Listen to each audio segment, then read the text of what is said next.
নমস্কার বন্ধুরা, বাংলার ইনভেস্টর ইউটিউব চ্যানেলে আপনাদের সকলকে স্বাগত জানাই। তো বন্ধুরা, এই ভিডিওতে কথা বলতে চলেছি যে সামনের সপ্তাহে আমাদের ইন্ডিয়ান শেয়ার মার্কেট কেমন কি পারফর্ম করতে পারে, কোন কোন ইম্পর্টেন্ট ডেটাগুলো আসবে এবং কিছু কিছু ডেটা এই উইকেন্ডেও দেখা গেছে সেগুলো মার্কেটে মুভ দিতে পারে, সেগুলো এক এক করে আলোচনা করব। তবে তার আগে চলুন দেখে নিই এই বাজারে কোনো ছুটি রয়েছে কি। তো তার জন্য এই যে হলিডে ক্যালেন্ডার সেটা খুলে নিয়েছি। এর আগে দেখতে পাচ্ছেন এই রিপাবলিক ডে মানে 26শে জানুয়ারি একটা ছুটি ছিল, এবং এর পরের যে ছুটি সেটা সরাসরি রয়েছে এই মার্চ মাসের 3 তারিখে এই হোলির জন্য রয়েছে। এখানে দেখতে পাচ্ছেন এই ফেব্রুয়ারি মাসে কোনো ছুটি নেই, অর্থাৎ বাজার পুরো 5 দিনই কিন্তু এই সপ্তাহে খোলা থাকছে। আর আমাদের এই নিফটি ফিফটি তার সঙ্গে সঙ্গে সেন্সেক্স এগুলো কিরকম কি পারফর্ম করেছে। তো এই শুক্রবার দিন আমাদের আরবিআই যে এমপিসির মিটিং তার যে আউটকাম সেটা সামনে এসেছে, তার সঙ্গে সঙ্গে জিডিপি, ইনফ্লেশন এগুলোর যে ফোরকাস্ট সেগুলোও সামনে এসেছে, এবং তারপরে বাজারে মোটামুটি একটা সবুজ চিহ্নই দেখা গেছে। তবে যদি 5 দিনের কথা বলে দেখতে পাচ্ছেন সরাসরি 3.38% বেড়েছে, এবং এই যে বেড়েছে এর পেছনে প্রধান যে কারণ সেটা ছিল ইন্ডিয়া এবং আমেরিকার ট্রেড ডিল। ডোনাল্ড ট্রাম্প সরাসরি তার যে সোশ্যাল মিডিয়া অ্যাকাউন্ট রয়েছে ট্রুথ সোশ্যাল, সেখানে ঘোষণা করে দিয়েছিল যে ইন্ডিয়ার সঙ্গে এই ট্রেড ডিল সেটা কমপ্লিট হয়েছে, 50% থেকে ট্যারিফ কমে 18% করে দেওয়া হয়েছে। এবং তার পরের দিনে দেখেছিলাম এই মার্কেট একটা বিরাট বড় র্যালি দেখা গেছে, কিন্তু তারপর থেকে যদি দেখেন একদম ফ্ল্যাট পারফরমেন্স কিন্তু দেখিয়েছে। তারপরে বিএসসি সেন্সেক্স যদি এর কথা বলি, এটা 5 দিনে 3.23% বাড়া, আর তার সঙ্গে সঙ্গে নিফটি ব্যাংক এইখানেও মোটামুটি প্রায় 3%-এর কাছাকাছি তেজি দেখা গেছে। তো একটা ডিসেন্ট পারফরমেন্স এই সপ্তাহে আমরা দেখতে পেয়েছি। আর আমাদের এই ইন্ডিয়ান মার্কেট বন্ধ হয়ে যাওয়ার পর রাতের দিকে আমেরিকান যে মার্কেট সেটা খুলেছিল, মানে শুক্রবারের কথা বলছি, সেদিন আমেরিকান মার্কেটে কেমন কি পারফরমেন্স দেখা গেছে। যদি আমেরিকান মার্কেটের কথা বলি, আমেরিকান মার্কেটেও একটা বিরাট বড় তেজ দেখা গেছে। এইখানে দেখতে পাচ্ছেন এই যে ডাউ জোন্স, এটা তো অল টাইম হাই লাগিয়ে দিয়েছে, এই 1200 পয়েন্ট বেড়েছে। পার্সেন্টেজ হিসেবে দেখতে পাচ্ছেন এই 2.5% বাড়া, এবং এই ডাউ জোন্স 50,115.67 বন্ধ হয়েছে। তারই সঙ্গে সঙ্গে গ্লোবাল মার্কেটেও তেজ দেখা গেছে। যদি আমেরিকার আরো অন্যান্য ইন্ডেক্স গুলো দেখি, যেমন এই নাসডাক কম্পোজাইট, এটা 2.18% বেড়েছে। তো এই নাসডাক কম্পোজাইট এটার কারণেই কিন্তু মূলত বাকি ইন্ডেক্স গুলো বেড়েছে। কি কারণে বেড়েছিল? কারণ আইটি যে কোম্পানিগুলো রয়েছিল, যেগুলো গত কয়েকদিন ধরে নিচের দিকে পড়ছিল, সেগুলোতে অনেকটা রিকভারি দেখা গেছে। তারপরে আরো অনেক ইন্ডেক্স যেমন S&P 500, এটা দেখতে পাচ্ছেন 1.97% বাড়া, এবং তার সঙ্গে সঙ্গে এই যে রাসেল 2000, এখানে তো প্রায় 3.60% তেজি দেখা গেছে। তো বিরাট বড় একটা তেজি এসেছে। আর এই আমেরিকান মার্কেটে তেজি এলে তার পরের দিনে গ্লোবাল মার্কেটের যে ওপেনিং গুলো সেগুলো কিন্তু পজিটিভই হয়। তো আমাদের যে ইন্ডিয়ান মার্কেট সেটা আগামীকাল কিন্তু একটা বড় পজিটিভ ওপেনিং দেখাতে পারে। আর কোথা থেকে বুঝবেন আমাদের ইন্ডিয়ান মার্কেটে কেমন কি পারফরমেন্স দেখা যেতে পারে মানে শুরুর সময়? তো তার সিগন্যাল দেয় এই গিভ নিফটি। যদি এই গিভ নিফটির পারফরমেন্স দেখেন, এই গিভ নিফটিতেও দেখতে পাচ্ছেন এই 234 পয়েন্টের তেজ দেখা গেছে। এই 25,873-এর কাছাকাছি রয়েছে এই গিভ নিফটি। তো এই গিভ নিফটি এইখান থেকেও কিন্তু ভালো সংকেত এসেছে। আর এরপরে যদি কথা বলি, ইরান এবং আমেরিকার মধ্যে যে ওয়ার চলছে, তো সেই ব্যাপারে কথাবার্তা চলেছিল। কোন দিন কথাবার্তা হয়েছিল? এই শুক্রবার দিন কথাবার্তা হয়েছিল। তো তার আউটকাম কি সামনে এলো? তো এখানে দেখতে পাচ্ছেন ইউএস ইরান ইনডাইরেক্টস নিউক্লিয়ার টক্স ফেল, মানে এই যে কথাবার্তা সেটা কিন্তু ফেল হয়ে গেছে, মানে কোনো অগ্রগতি কিন্তু হয়নি, কোনো সিগনিফিকেন্ট প্রোগ্রেসও কিন্তু এই কথাবার্তা থেকে বেরিয়ে আসেনি। এবং তারপরে আমেরিকা তারা কিন্তু ইরানকে থ্রেটও দিয়ে দিয়েছে যে হয় নিউক্লিয়ার তৈরি করার কাজ পুরোপুরি বন্ধ করে দাও, না হলে অ্যাটাক করব। এইখান থেকে যখন খুশি কিন্তু একটা অ্যাটাক হয়ে যেতে পারে। এবং তারই সঙ্গে সঙ্গে দেখতে পাচ্ছেন এই ইসরায়েলের প্রেসিডেন্ট এই নেতানিয়াহু, তিনি কিন্তু সামনের সপ্তাহে এই ডোনাল্ড ট্রাম্পের সঙ্গে মিটও করতে চলেছেন। আর এরপরে কথা বলবো ইন্ডিয়া এবং আমেরিকার ট্রেড ডিলের ব্যাপারে। দেখুন, এতদিন যে ট্রেড ডিল হয়েছিল, তো সেই ট্রেড ডিল কোথায় ছিল?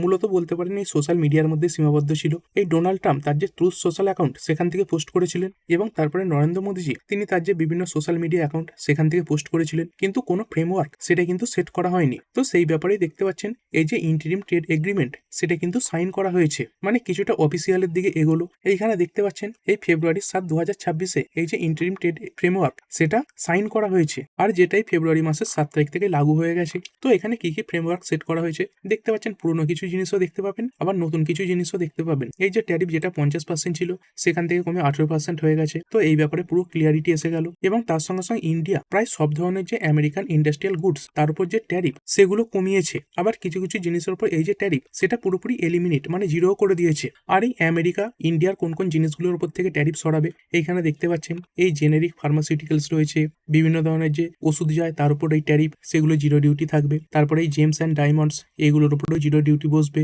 তারপরে এই এয়ারক্রাফট পার্টস এগুলোও কিন্তু জিরো ডিউটির আন্ডারে রয়েছে। তার সঙ্গে সঙ্গে আরো অনেক কিছু রয়েছে, যেমন এই মোবাইল ফোন, এগুলোর উপর কিন্তু কোনো ট্যারিফ বসছে না। তো এর সঙ্গে যুক্ত যে বিভিন্ন সেক্টরগুলো, সেগুলো কিন্তু আগামীকাল একটা ভালো পারফরমেন্স দেখাতে পারে। আর এই এনার্জির ব্যাপারে কিছু কথাবার্তা হয়েছে। এই ইন্ডিয়া পরবর্তী 5 বছরে এই আমেরিকার থেকে $500 বিলিয়ন জিনিস কিনবে। কোথায় কোথায় ফোকাস থাকবে? এই এনার্জি, টেকনোলজি, এয়ারক্রাফট এবং কুকিং কোল। তার সঙ্গে সঙ্গে রাশিয়ান অয়েল শিফট, এটার ব্যাপারেও কথাবার্তা হয়েছে। এই রাশিয়ান যে ক্রুড অয়েল, সেটা আমদানি থেকে বিরত থাকতে হবে এবং তার পরিবর্তে তেল কিনতে হবে আমেরিকা এবং ভেনেজুয়েলা থেকে। এবং তার সঙ্গে সঙ্গে এটাও দেখুন মনিটরিং, এরপর আমেরিকা কিন্তু ইন্ডিয়ার উপর নজরও রাখবে যে আমাদের ইন্ডিয়া রাশিয়া থেকে ক্রুড অয়েল কিনছে কিনা। যদি আবার ইন্ডিয়া এই রাশিয়া থেকে ক্রুড অয়েল কেনা শুরু করে দেয়, তাহলেই আমেরিকা তারা কিন্তু এই যে 25% অতিরিক্ত ট্যারিফ, সেটা আবার বসিয়ে দিতে পারে, যেটা বর্তমানে সরিয়ে দেওয়া হয়েছে। আর এটা কিন্তু একটা চিন্তার বিষয় হয়ে দাঁড়িয়েছে। আর কোন কোন সেক্টরগুলোকে ছাড় দেওয়া হয়েছে? এই এগ্রিকালচার, ডেয়ারি, এর মধ্যে বিভিন্ন প্রোডাক্ট এই ট্রেড ডিলের আওতায় নেই।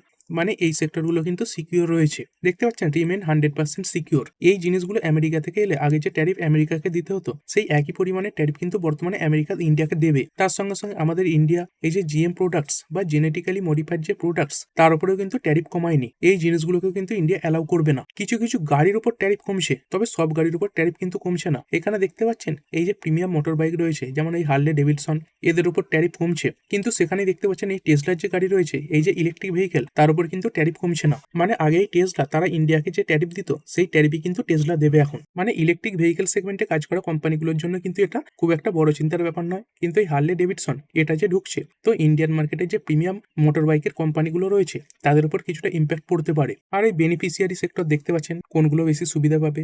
আমাদের ইন্ডিয়ার যদি কথা বলি, টেক্সটাইল, অ্যাপারেল, তার সঙ্গে সঙ্গে লেদার, ফুটওয়্যার রয়েছে, তারপরে জেমস জুয়েলারি, এই ইঞ্জিনিয়ারিং গুডস, এগুলো। আর আগামীকাল মার্কেটে এটা কিন্তু একটা বড় ইম্প্যাক্ট ফেলবে।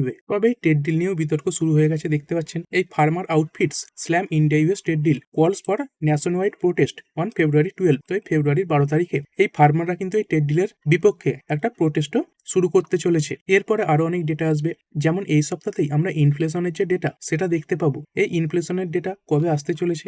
এখানে দেখতে পাচ্ছেন ফেব্রুয়ারির 12 তারিখে আমাদের ইনফ্লেশনের যে ডেটা, সেটা সামনে চলে আসবে। আর এই ইনফ্লেশনের ডেটাটাকে ক্লোজলি মনিটরিংও কিন্তু করতে হবে, কারণ এই কিছুদিন আগেই আরবিআই যে এমপিসির মিটিং, সেটা আমরা দেখেছি। এই রেট সেখানে তো কোনো পরিবর্তন করা হয়নি, কিন্তু এই যে স্ট্যান্স, সেটা কি বজায় রাখা হয়েছে? নিউট্রাল। মানে বিভিন্ন যে ইকোনমিক ডেটা, সেইগুলো দেখে কিন্তু এরপরে আরবিআই ডিসিশন নেবে। এবং সেই কারণে বিভিন্ন যে ডেটাগুলো আসবে, আনএমপ্লয়মেন্টের ডেটা, তার সঙ্গে সঙ্গে এই যে ইনফ্লেশনের ডেটা, জিডিপির ডেটা, এইগুলোর কিন্তু গুরুত্ব অনেকটাই বাড়বে আগের থেকে। এবং তারই সঙ্গে সঙ্গে আমেরিকার থেকে অনেক ডেটা আসবে। যদি আমেরিকার কথা বলি, ইউএস এর যে নন ফার্ম পেরোলস ডেটা, সেটা প্রকাশ হতে চলেছে। এই ডেটা কবে আসছে? এই ফেব্রুয়ারির 11 তারিখে আসছে। আর এইখান থেকে বোঝা যাবে যে আমেরিকার কত মানুষ নতুন করে কাজ পাচ্ছে। আর ইউজুয়ালি এসব ডেটার উপর আমেরিকান মার্কেট বড় রিয়াকশন দেখায়, এবং তার যে এফেক্ট, সেটা কিন্তু ইন্ডিয়ান মার্কেটেও দেখা যায়। তার সঙ্গে সঙ্গে এই আমেরিকার যে সিপিআই ডেটা, সেটাও সামনে আসতে চলেছে। আর এই ডেটা কবে আসবে? মাঝে মাঝে ইন্ডিয়ার সঙ্গে একই দিনে এসে যায়, কিন্তু এবারে একই দিনে আসছে না, এই ফেব্রুয়ারির 13 তারিখে আসছে, মানে এই 12 তারিখে, অর্থাৎ বৃহস্পতিবার আমাদের যে সিপিআই ডেটা, সেটা দেখতে পাবো। এবং এই ফেব্রুয়ারির 13 তারিখে, অর্থাৎ শুক্রবার, এই আমেরিকার যে সিপিআই ডেটা, সেটা আমরা দেখবো। তারপরে তো Q3 রেজাল্টের সিজন চলছেই, বহু কোম্পানি তাদের নাম্বার পেশ করবে। আর যত শেষের দিকে আসবে, এক এক দিনে অনেক বেশি বেশি কোম্পানি নাম্বার পেশ করবে। যদি ফেব্রুয়ারি 9 তারিখেরই কথা বলি, এখানে দেখতে পাচ্ছেন এই বিএসসি রয়েছে, Zydus Life Sciences, Aurobindo Pharma, তারপরে কেপিআর মিলস রয়েছে, নবীন ফ্লোরিন, তারপরে চোলামণ্ডলম ফাইন্যান্সিয়াল দেখতে পাচ্ছেন, এই অ্যাম্বার এন্টারপ্রাইজেস রয়েছে, তারপরে ট্রাইডেন্ট, গ্রাফাইট ইন্ডিয়া দেখতে পাচ্ছেন, বাটা ইন্ডিয়া রয়েছে, Apollo microsystem, PN Gadgil jewellers. তারপরে যদি 10 তারিখের কথা বলি, এই আইচার মোটর, টাইটানের নাম্বার আসছে, ব্রিটানিয়া, গ্রাসিম ইন্ডাস্ট্রি, তারপরে Samvardhana Motherson, oil India, Apollo hospital, Torrent power, Escorts Kubota রয়েছে, ইউনাইটেড বেভারিজ রয়েছে, ওয়াখাট, জুবিল্যান্ড ফুডওয়ার্কস, তারপরে ইআইএইচ রয়েছে, এইচইজি দেখতে পাচ্ছেন, Balrampur Chini, Karnataka banks, Dilip Buildcon, Hindustan foods, among others. তারপর এখানে দিয়ে দিচ্ছে, এগুলো পজ করে দেখে নেবেন। এই ফেব্রুয়ারির 11 তারিখে দেখতে পাচ্ছেন এই কোম্পানিগুলোর সব নাম্বার আসতে চলেছে। তারপরে এখানে 12 তারিখে দেখতে পাচ্ছেন সব এই কোম্পানিগুলোর নাম্বার আসবে। তারপরে 13 তারিখেও অনেক কোম্পানির নাম্বার আসতে চলেছে। এবং তার সঙ্গে সঙ্গে যদি 14 তারিখের কথা বলি, এই 14 তারিখেও বহু কোম্পানি নাম্বার পেশ করবে। আর এই কোম্পানিগুলোর নাম্বারের উপরে মার্কেট কিন্তু রিয়াকশনও দেখাবে।